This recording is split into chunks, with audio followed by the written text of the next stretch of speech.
This podcast contains strong language and adult themes from the outset.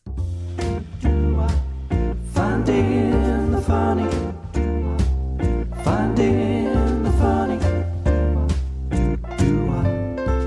Hello and welcome back to Finding the Funny. This is the podcast where two sisters get together every week and talk shit. Not really do much to be honest. No, we just chat a lot of shit for a long time. So grab a cuppa, put your feet up and stick around for the next half hour or so. It might well be right up your strasser. With Ruth and Ange, finding the funny. All right there, love. All right, Pats. What's happening?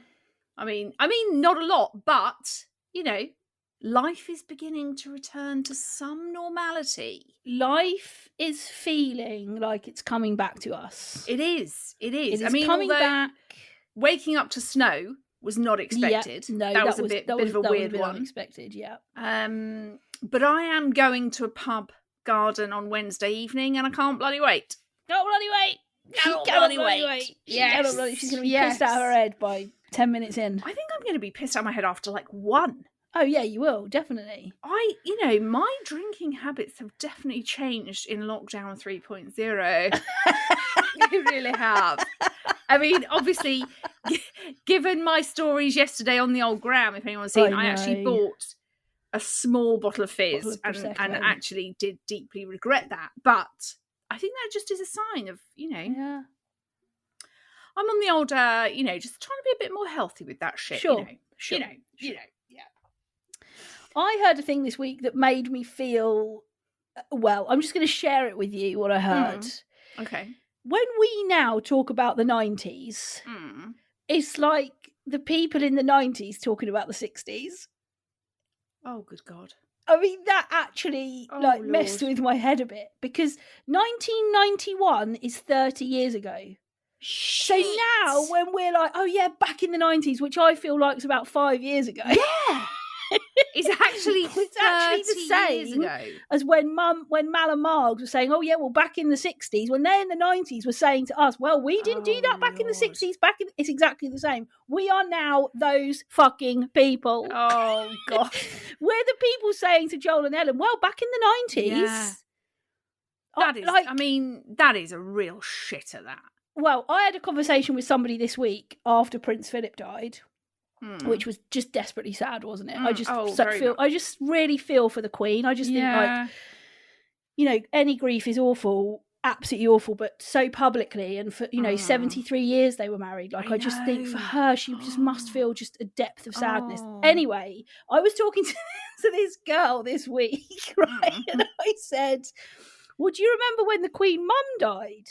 And she said, oh no, I can't really remember. She said, what year did she die? So I looked up and said, oh, she died in 2002. And this girl said, no, I don't remember because I was 5. I was like, what the fuck? Yeah, doesn't that really annoys me when that happens? I was turning 20. I was turning 20 when she died. Yeah. And she was like, no, so I don't really remember it. And then I said, so you weren't even alive when Princess Diana died? And she was like, no. Oh my Lord. My God. Yeah.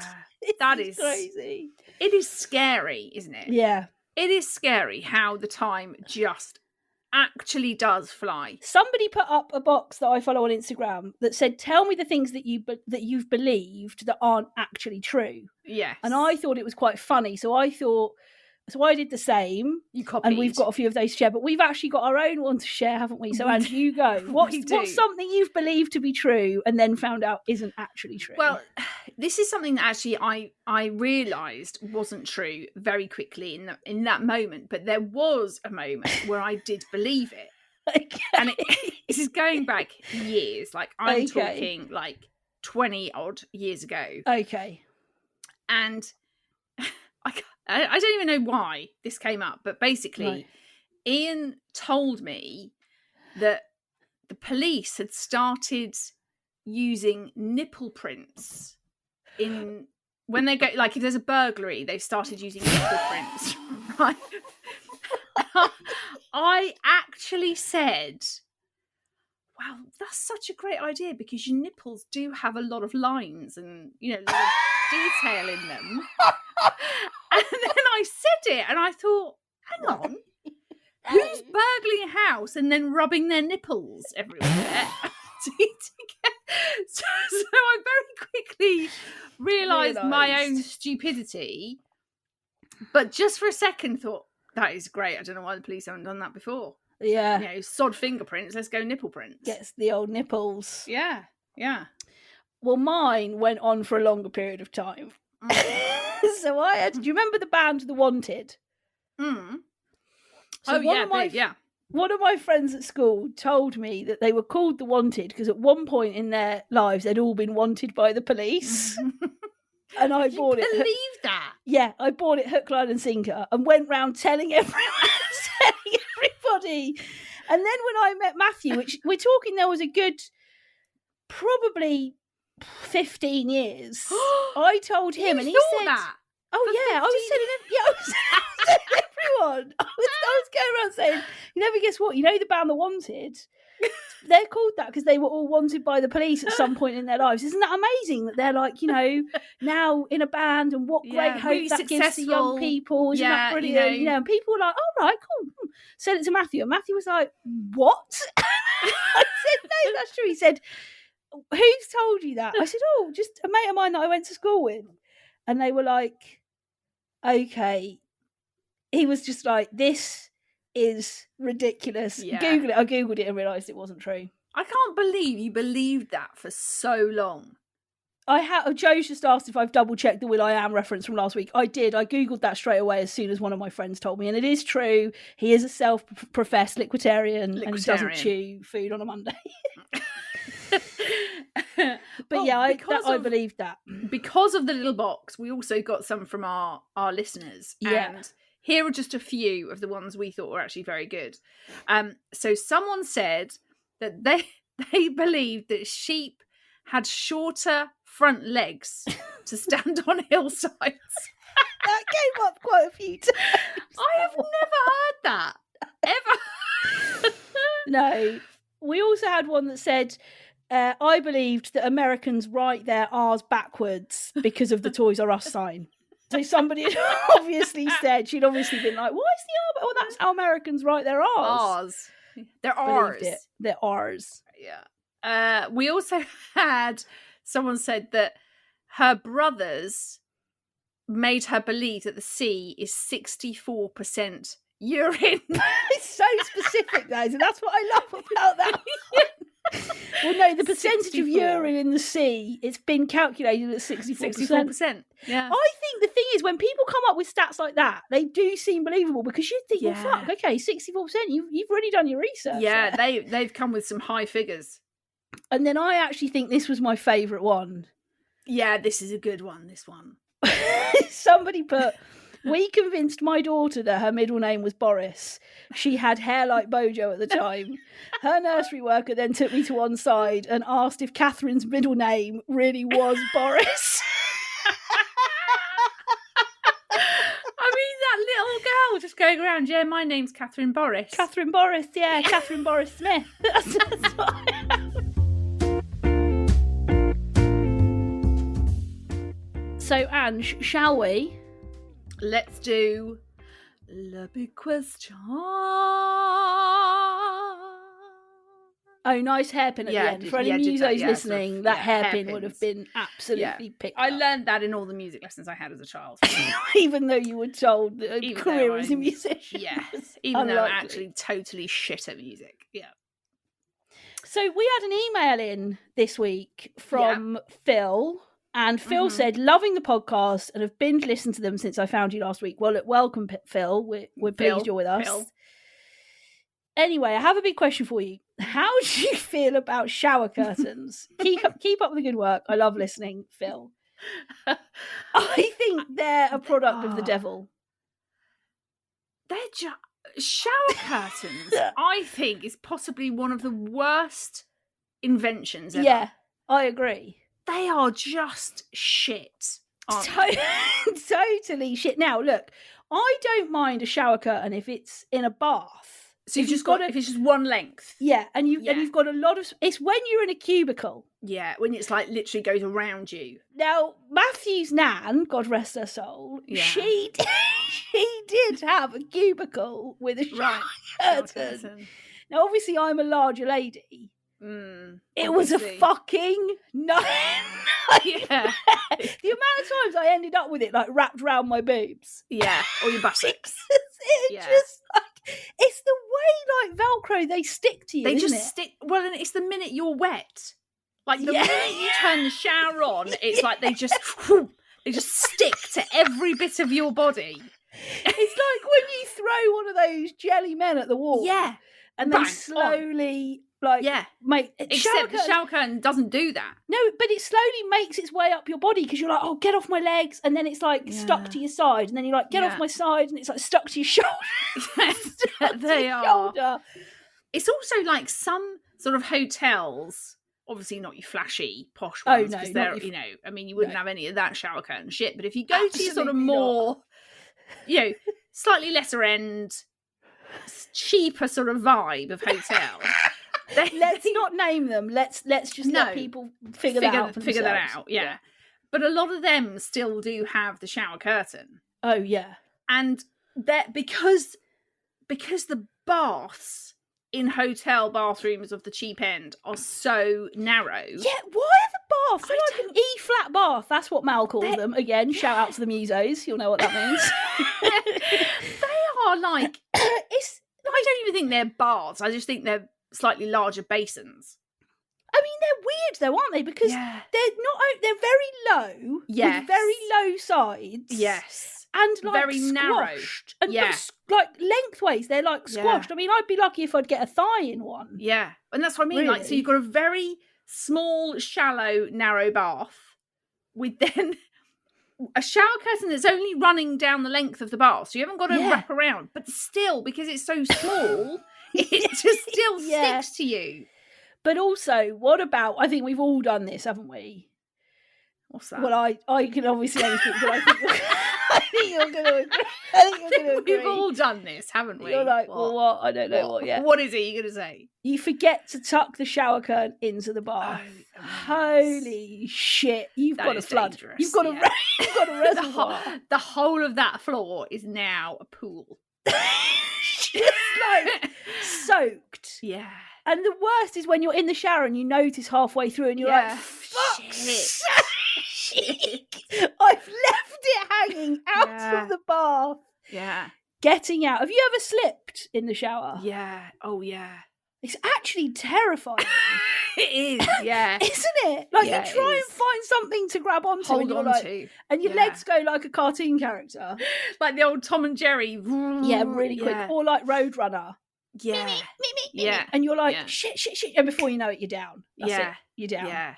Joe has just told us in the chat that when he went on his French exchange, he fell over in the he fell over 5 times in the shower once. 5? The host family didn't give a shit. I think they thought it was an English thing. Oh yeah, we got one. You can hear it. Oh, we got those bloody. Oh, has he slipped over in the bath yet? 5 times. Yeah. God, yeah. We had one last week. He hit a record at 7. It's almost like they just think that English people are kind of out of the Carry On films.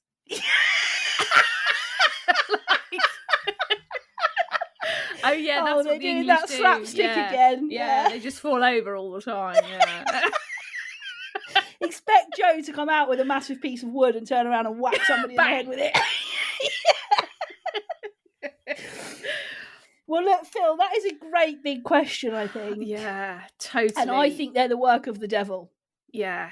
I mean, I probably wouldn't go as far as the work of the devil. I would. But they are shit. They should just be called shit curtains, not shower curtains.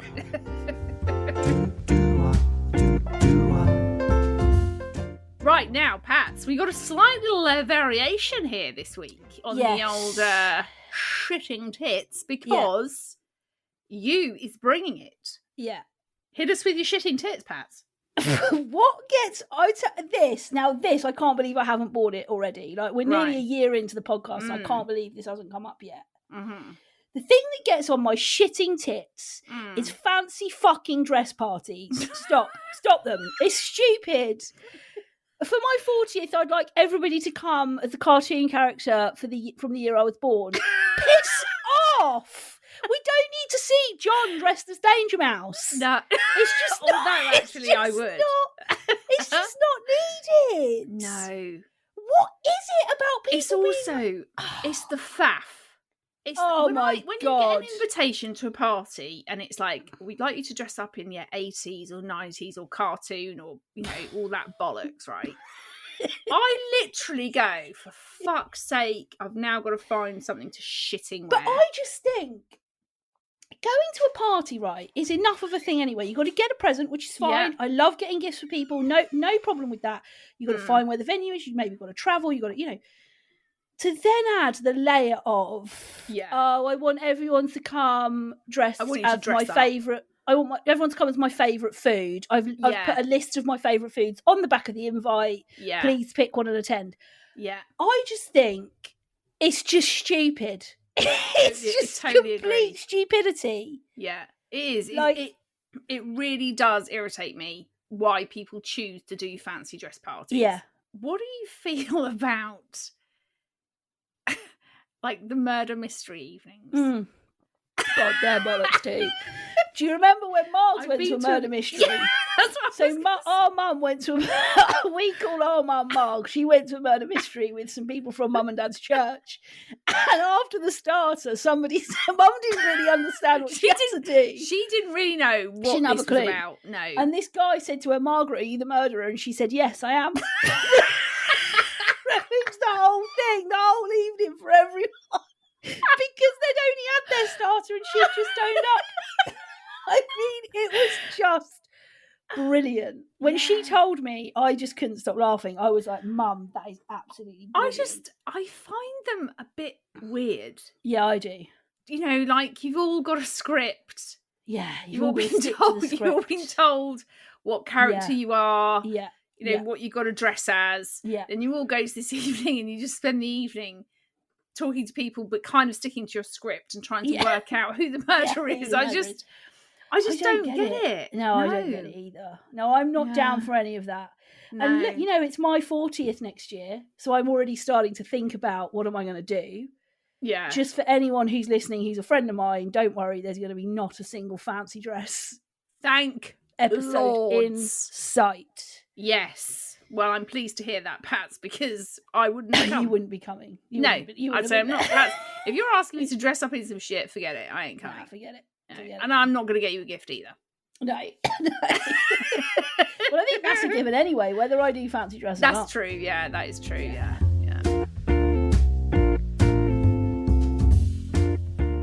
Okay, right. So we've had a dickish behaviour in from Lisa. I nearly said Lucy.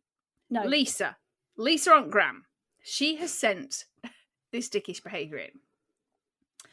For this, you need to think back to when we were all working in offices. When you go to the loo at the same time as someone else, and the other person starts having a full-on conversation with you whilst you're both on the loo in your cubicles. It is so not on and puts me off the task, and I end up just leaving it. I had a boss who was lovely, but she used to do this all the time and would be chatting away about her holiday plans whilst I could hear her doing a wee. It's not cool. It's not cool. That is, I do find that weird. What, at what point do you think, oh yeah, just sat down, starting with, what, are you going to Lanzarote again this year like you did last year? Have you made other plans? What, why do people think now is an acceptable time? Yeah, to have a chat.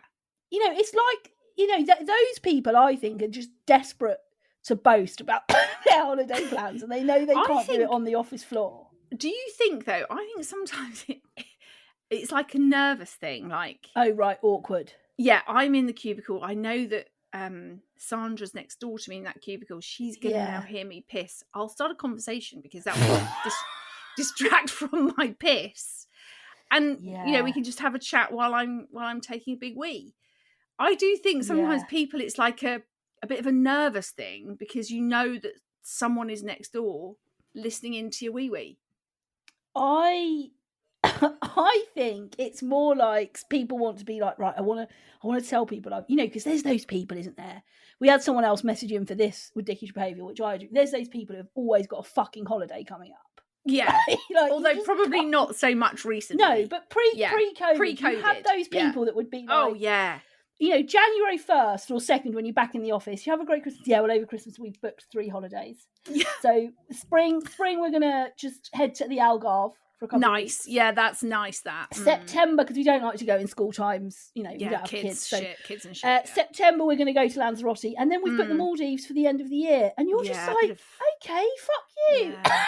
And I think it's these people that get into the cubicle and think, right, bingo, I can't talk about this on the office floor because I'll look like a twat. Yeah, but I can do it while I'm taking a piss. Sandra will love to hear about it. So once I hear she starts pissing like a racehorse, I'll get straight in there. I'll go straight in. Yeah, I'll tell her about my 14 holidays I've got planned this year. I also think as well, this is not so much about the chatting, but I do find that I don't know if this is weird or not. I don't know whether I should say it, but let's say it. Share it and we'll tell you if it's weird. I do find that I do notice how people wee. Like whether, like, for example, right? I'm going to mention now my sister-in-law, Sally. Now, I know Sally listens. Shout out to Sally. Sally. Hopefully she'll appreciate the mention, but maybe not because I'm talking about what she does in the toilet. But I was out with Sally. This is a safe space for us. We all welcome each other here and finding the funny. It's safe. Exactly. It's a safe zone. I've owned up to some dickish stuff. You have. Exactly. We're safe. Yeah. We're safe. So I was out with Sally one time, and we'd gone out for something to eat or something, and we both needed the toilet. So we went together, as women generally do. We tend to do, the toilet thing. So we go in, and we end up going in the cubicles that are next to each other. Yeah. I get in, everything's down, sit on the toilet. Yeah. Just starting to trickle away. Sally literally was like a gush. Like an absolute gush. And I hadn't even finished mine. She'd weed, pants up, trousers up, out the door, and was waiting for me for her speed of piss was incredible. Literally, honestly was like and that's why I find I sort of think some women are gushers. I mean, that can be. Some women are squirters. Some women are tricklers. But I am a trickler. You're a trickler. Are you a trickler? No, I think you're a gusher. I think you're a gusher. I don't really know what I am. I think it depends. I can drink a lot without needing a wee. I have got a bladder of steel. I could have like 2 coffees, a big thing of squash, and a Diet Coke, and still not need a wee. Yeah, that is but weird. It depends on the time of day. My first wee of the morning is probably gusher. Quite gusher. It's there, bam, straight out, wham, bam, down, done. I think you're very quick, generally toileting. Yeah, probably. You are across the board. Quick whether it's your number 1s or your number 2s, you are in and out. Quick toileter. Yeah. Whereas I'm definitely not. I do take my time. I think I take my time because I just think I haven't got to do anything else for 5 minutes. Yeah, just a little sit down. Sit down rest. Little break. Yeah, little toilet break. Well, look, we're with you, Lisa. We think it's dickish. We think that, people who try and start a chat with you while you're doing a piss. Yeah. Even worse when you're doing a poo, but both.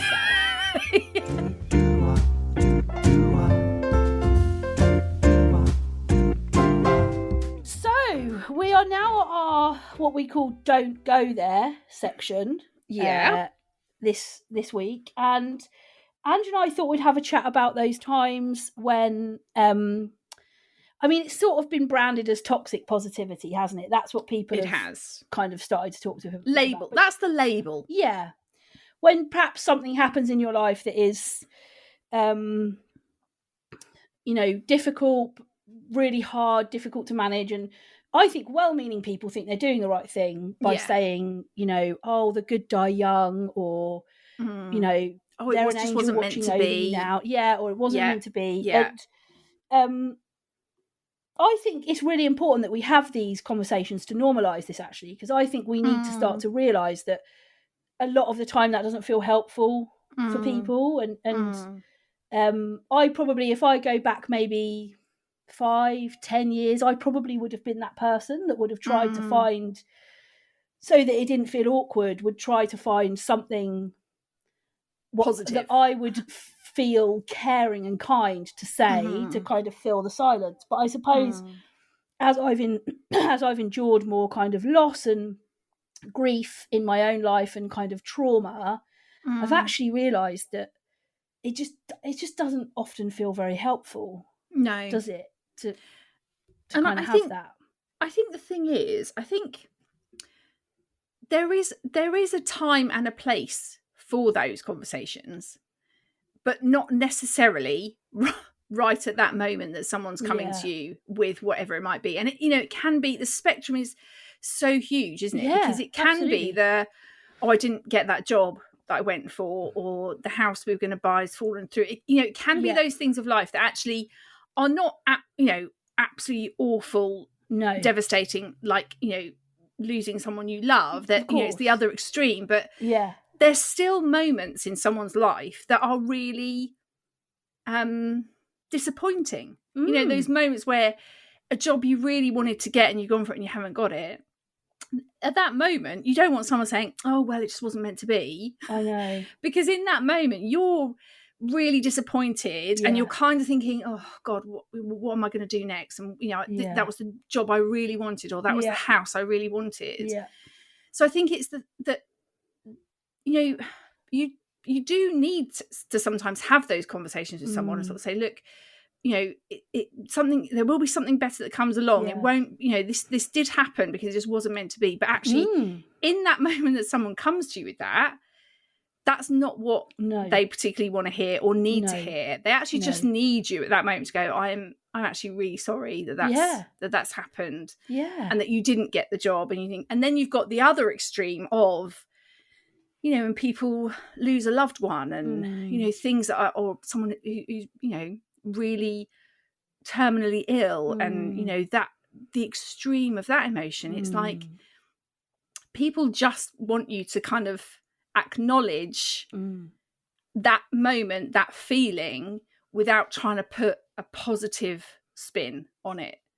And I think that's the thing, is that there are times when that stuff is helpful and there are times when it's completely not helpful. And I think it's, it is okay to, I think wallow's the wrong word, but it is okay to allow people those moments of feeling despair. Yeah. Like we don't have to continually make it a count your blessings conversation. No. If somebody is like, I really worked hard to try and get this promotion and I lost out right at the last minute, and perhaps they'd been through 3 or 4 interviews, or maybe even just one interview or whatever, and they really had their sights set on it. This happened to Matthew at the beginning of the year. He went for an internal job within the company he works for, and he didn't get it, and he was devastated. He was absolutely gutted. And I think then those conversations, it diminishes your disappointment, doesn't it? It says, oh, well... And I think it's well-meaning. I don't think anybody ever intends to hurt somebody. No, exactly. But that also comes back to, when Matthew and I have conversations and I say, when you said that, it really hurt me. And he says, well, I didn't mean to. I'm like, I know. But that doesn't invalidate my feelings of how I felt in that conversation. Yeah. So I don't think it's intentional. I think people think they are being helpful. Totally. But actually... in that moment when you are, it is gutting when you go for a job and you don't get it. It really is. It is like, oh, balls. I really wanted that. I really wanted it to work. Yes, it's not on the same level as grief and death and all of that stuff. But there is that moment, aren't you, where you're like, I'm really pissed off. And I think what we have to start to do is to say, that's all right. In this moment right now, 2 hours after, or an hour, or even a day or whatever, after you found out you didn't get that job. Yeah. Just lick your wounds a bit. Just sit with it. It's okay to feel that way.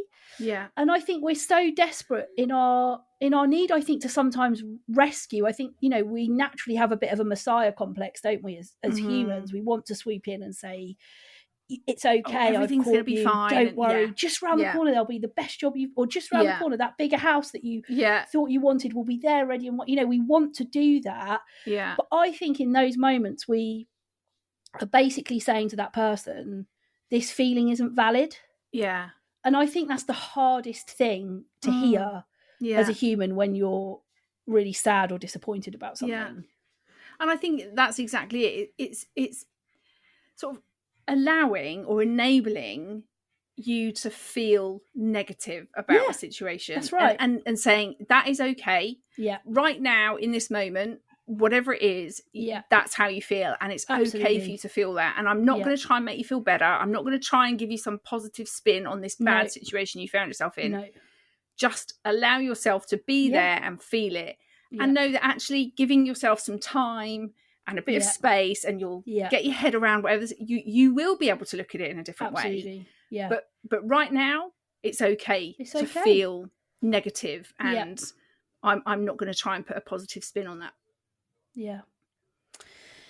Well, look, we haven't given any of our details out in this episode, Ange. This is like the first time in ages we haven't done any call to action. So we have let that down there, slip. We have let that slip. But look, there's loads of places you can find us. You can find us both on Instagram. I'm at Ruth Corden. And I'm at Ange Corden. You can also find us on Facebook. Just search Finding the Funny Podcast. And you can send us an email, of which actually we've had quite a few emails. We have. Keep them coming. We've had a good number. We love it. Somebody put in one of their emails, they weren't sure whether they were allowed to get involved in dickish behaviour or shitting tits. We want you involved in all of this shit. Everything. Just get involved with us. We love it. We love it when you get in touch with us. Yeah. So, Ange, where can they email us? So you can email us hello@ruthcorden.com. But we'll be here next week helping you to find more of the funny.